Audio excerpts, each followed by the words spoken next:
voilà un schéma du principe donc de compensation carbone, hein. Donc vous émettez des émissions, vous réduisez. Les émissions qu'il reste sont compensées. Alors le terme compensé, hein, à mon sens, doit disparaître. D'ailleurs le mot offset ne fait pas partie de l'accord de Paris, d'accord? Et donc ce mot compensation, il a toujours créé de la méfiance parce que, il renvoyait à, une annulation de votre dette simplement par un chèque, donc un achat de bonne conscience et cetera. Aujourd'hui, ce que nous on préconise, c'est vraiment un remplacement de ce terme compensation par le terme contribution où en fait, ceux qui le peuvent contribuent à des projets qui sont certifiés. Donc les bons termes aujourd'hui, c'est contribution et label. Vous contribuez à des projets qui sont labellisés. Donc en 2001, les accords de Marrakech, donc on est 4 ans après le protocole de Kyoto, finalement les accords de Marrakech fixent les règles de mise en œuvre euh, sur la transparence, sur l'observance des réductions d'émissions et sur les mécanismes de certification carbone en 2001, où on définit à peu près quelles sont ouais, les règles de fonctionnement en fait de la certification en termes de définition de la baseline, en termes de génération des crédits, etc. Donc voilà une liste à peu près par famille des méthodologies qui existent. Euh, Quand vous voyez des méthodologies portées par des projets, par des labels comme le Gold Standard ou le Vera ou d'autres, ce sont à chaque fois des méthodologies qui trouvent leur origine dans les méthodologies de l'ONU. Donc c'est vraiment la base, donc sur les énergies renouvelables évidemment, sur l'efficacité énergétique, bah, les équipements de cuisson, j'en ai parlé, sur l'éclairage, la cogénération, la récupération de gaz aussi, de décharge notamment, la substitution de combustibles fossiles. Donc il existe des méthodologies qui vous permettent de mesurer et de valoriser une substitution du charbon par du gaz naturel. Euh, la destruction de gaz industriel, j'en ai parlé. Euh, la production, donc là on est plutôt sur de la génération de biogaz, donc éviter la décomposition de la biomasse et de déchets organiques par récupération du biogaz, et puis certains projets de reforestation, de reboisement sur des terrains dégradés. Donc là, on est en 2001. En fait, dès le début, donc on est bien dans le cadre de l'ONU, d'accord, où on a un prix du carbone, un prix du crédit carbone dans le cadre de l'ONU, hein, avec ce MDP cette mise en œuvre conjointe. On a un prix du carbone, du CER donc. Donc on voit bien hein, que sur la taxe et les quotas, on a un prix dit du carbone. Alors que du côté du crediting, on a un prix d'un produit. Ce produit, il s'appelle CER quand ce sont des projets MDP, il s'appelle URE quand ce sont des projets MOC, il s'appelle VER quand ce sont des projets de compensation dits volontaires. Donc j'espère que vous comprenez du coup cet aspect un petit peu marchandisation, différence de produits, en fait, où on s'éloigne un petit peu de la valeur incitative du prix du prix du carbone qu'on retrouve dans les systèmes, dans les dispositifs fiscaux ou de TS. On est vraiment sur voilà, plusieurs produits, un catalogue de produits basé sur le coût d'abattement de la tonne de CO2. Et donc très rapidement, on a en fait des entreprises qui, euh, qui trouvent ça, ces histoires de compensation. Et donc il faut savoir que les crédits carbone de l'ONU peuvent être achetés par n'importe qui. Donc là, vous avez la Coupe du Monde de 2006, le groupe Coldplay, les Oscars de 2006 aussi.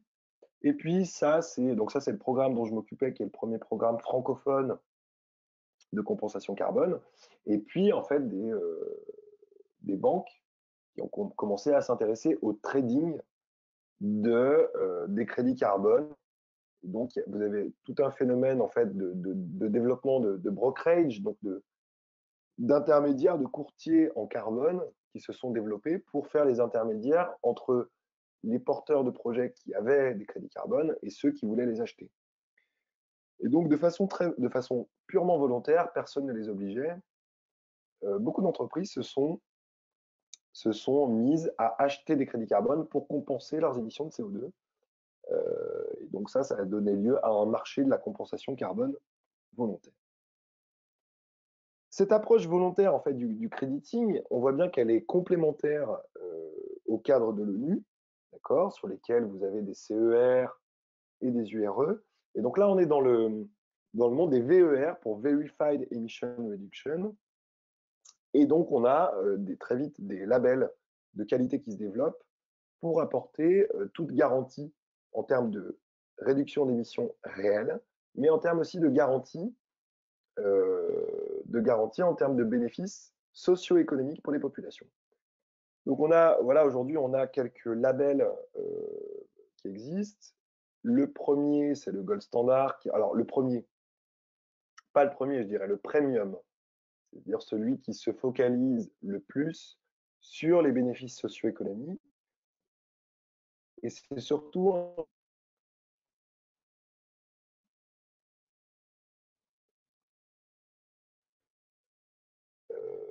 je vous l'ai dit, hein, le début des mécanismes a vu naître des projets sur la destruction de gaz industriels.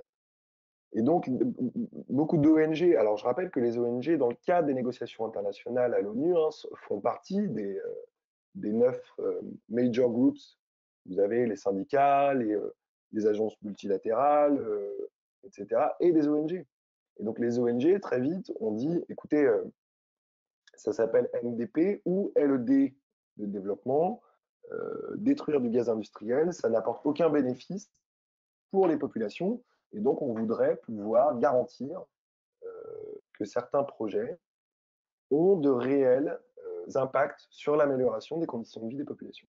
Donc c'est comme ça que le Gold Standard est né, avec des universités, le WWF, etc. Et donc on a un premier cadre comme ça qui a apporté une valeur sociale au CO2. Et donc je suis content d'aborder ce sujet-là parce que on parle de tarification du carbone. En fait, on parle beaucoup de prix du carbone. C'est le cas sur les quotas et la taxe. Moi, j'aime beaucoup, quand on parle de crediting, j'aime parler de la valeur du carbone. Et donc, réduire une tonne de CO2 dans certains pays, sur certains types de projets, c'est aussi et avant tout améliorer les conditions de vie des populations. Quand des équipements de cuisson sont responsables de 3 millions de décès, selon l'OMS, 3 millions de décès par an dans les pays du Sud, on voit bien que le sujet, c'est pas de réduire les émissions de CO2, le sujet, c'est d'améliorer les conditions de vie des populations, de préserver ces vies-là. Et donc, on voit bien que là, il y a une valeur du carbone qui dépasse celle du prix de marché. Et donc, en fait, le Gold Standard vient donner cette valeur, vient illustrer cette valeur du carbone en listant les bénéfices sur la santé, sur la création d'emplois, sur la préservation de la biodiversité, etc., qui en fait vous donne un prix du carbone qui est beaucoup plus élevé que 5, 10 ou 20 euros, qui peut en fait atteindre très facilement 3 chiffres, donc au-delà de 100 $ la tonne, parce que, réduire la tonne de CO2 n'est pas le plus important, mais que c'est surtout tout le reste qui va donner une valeur au prix du carbone, si je peux dire les choses de cette manière.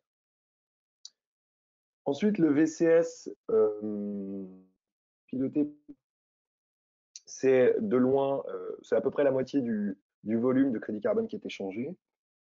Et puis après, vous avez d'autres types de labels. Donc, Plan Vivo, qui est dédié aux projets qui portent sur les écosystèmes naturels, notamment les sols et l'agriculture. Qui a une particularité, Plan Vivo, c'est que 60% du prix d'achat du crédit carbone, 60% du prix d'achat doit retourner aux porteurs de projet. Donc, on a une dimension un petit peu commerce équitable avec ce label. Et donc, ça, c'est un sujet sur lequel ne se positionnent pas du tout les autres labels de compensation. Et enfin, on a d'autres types de labels. RED+, donc qui permet de réduire les émissions dues à la dégradation des forêts, à la déforestation. Donc, c'est un label onusien qui permet de valoriser des crédits liés à de la conservation des forêts. Et puis, on a des labels qui existent sur le territoire américain, notamment la Climate Action Reserve. Voilà. Vous pouvez aussi mesurer, grâce à l'ISO, une norme internationale, de mesurer en fait les émissions évitées par certains. En complément de ces standards de base, okay, Gold Standard, VCS, etc., vous avez des standards additionnels qui peuvent venir en complément pour garantir des bénéfices socio-économiques. Alors, le CCBS, donc Climate Community Biodiversity Standard, vient s'associer au VCS. Le Social Carbon Standard aussi existe lui tout seul. Et puis, vous avez même aussi aujourd'hui des standards de carbone équitable. Donc, c'est le Fair Trade Carbon Standard qui, lui, est associé au Gold Standard. Alors, un petit état des lieux aujourd'hui des mécanismes de crediting. Donc, la première des choses, c'est que les mécanismes de certification dans le cadre de l'ONU sont à l'arrêt. On va voir qu'on a eu un pic en 2012 qui correspond à la dernière année en fait possible pour enregistrer des projets Kyoto. On parle de projet Kyoto aussi. Et aujourd'hui, on se focalise, on est entre deux parce que vous savez qu'il y a l'article 6 de l'accord de Paris qui va déterminer le cadre futur de ces mécanismes de certification. Et donc aujourd'hui, on regarde plutôt le marché de la compensation volontaire, et donc c'est un marché qui est plutôt en croissance, malgré le fait qu'on a, vous le voyez sur le graphe ici, on a plus de crédits carbone qui sont générés que de crédits carbone, ici 42,8 millions, qui sont réellement annulés. Donc on a finalement on a aujourd'hui un phénomène de stock de crédits carbone à l'échelle mondiale qui est difficilement mesurable, mais pour vous donner vraiment un ordre d'idée, on est entre 300 et 400 millions de crédits carbone qui existent, d'accord, qui ont été issued, donc qui ont été délivrés, mais qui n'ont pas été mis à la retraite, qui n'ont pas été annulés. Donc on a, voilà, on a des porteurs de projets qui attendent. Puis on a de l'autre côté aussi des entreprises qui ont la possibilité d'acheter des crédits pour pouvoir compenser leurs émissions. Il faut aussi avoir en tête qu'il y a bon nombre de projets Kyoto, notamment dans le cadre du MDP, dont les crédits n'ont pas été issued. C'est-à-dire que les rapports de vérification existent, mais les porteurs de projets, en fait, ont attendu et n'ont pas généré ces crédits-là. Et là, on a un gros problème, une espèce d'épée de Damoclès.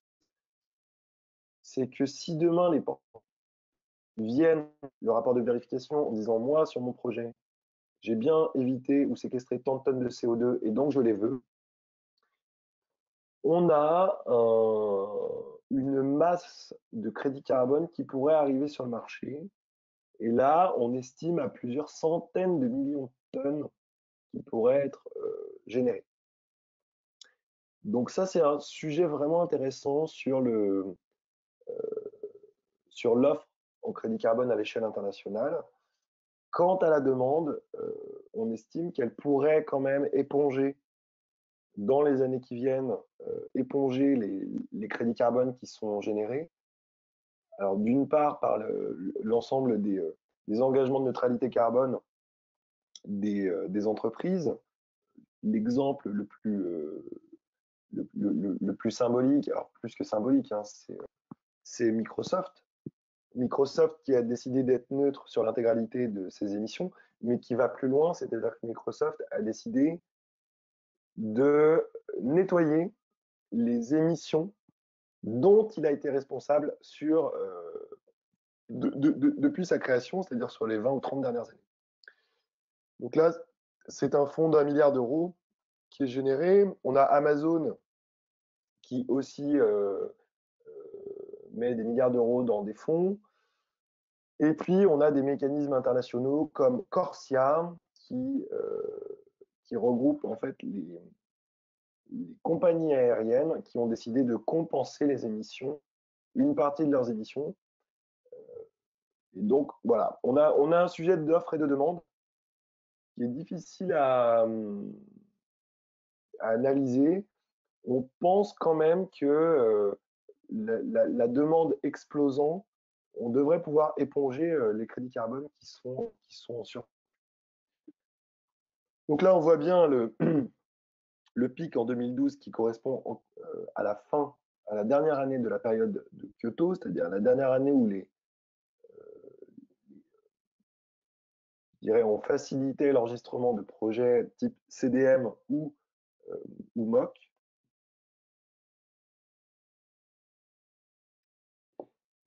Et donc, AFEF, est-ce que le marché volontaire est destiné aujourd'hui à la compensation au niveau national? Non, le marché volontaire est international, définitivement. Microsoft, demain, pourra très bien venir acheter des crédits carbone tunisiens qui auront été générés dans un cadre national. Voilà. Donc, c'est vraiment transfrontalier. Et ce n'est pas nationalisé. Ce qui peut être nationalisé, c'est les labels. Voilà, c'est les cadres de référence. Je vais y venir.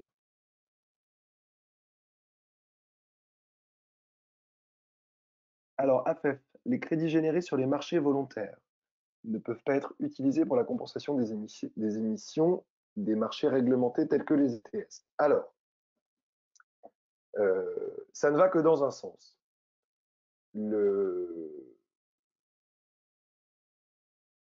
Les qui sont sous compte dans un ETS, d'accord, donc par exemple le marché européen, ces acteurs-là n'avaient le droit d'acheter que des crédits carbone Kyoto, c'est-à-dire estampillés par l'ONU. Ils ne pouvaient pas acheter des crédits carbone volontaires, nationaux, ils ne pouvaient acheter que des crédits onusiens. À l'inverse, des entreprises qui ne sont pas sous contrainte, c'est-à-dire qui n'interviennent pas sur un ETS, ont la possibilité d'acheter des crédits carbone onusiens au même titre que des crédits carbone volontaires. Ça, c'est ce qui s'est passé dans le cadre du marché européen. Maintenant, si demain, la Tunisie décide, ou imaginons qu'il y ait une initiative dite régionale, voilà, en Afrique du Nord, qui regroupe plusieurs pays décident de mettre en place un ETS. Donc on a vu qu'il pouvait y avoir des arrangements sur les périmètres, sur des prix, etc. Cet ETS qui pourrait voir le jour en Afrique du Nord pourrait très bien décider que les crédits carbone labellisés par des référentiels nationaux puissent être acceptés en cas de dépassement de l'objectif de réduction. Autrement dit, la flexibilité, notamment dans les ETS, souvenez-vous que c'est un des avantages, la flexibilité dans la définition des règles qui régissent les ETS peuvent très bien vous amener à accepter des crédits carbone qui viennent de cadres nationaux, tout comme des crédits carbone qui viennent de l'ONU. Voilà. Donc ça, c'est à l'appréciation de ceux qui définissent le cadre de l'ETS.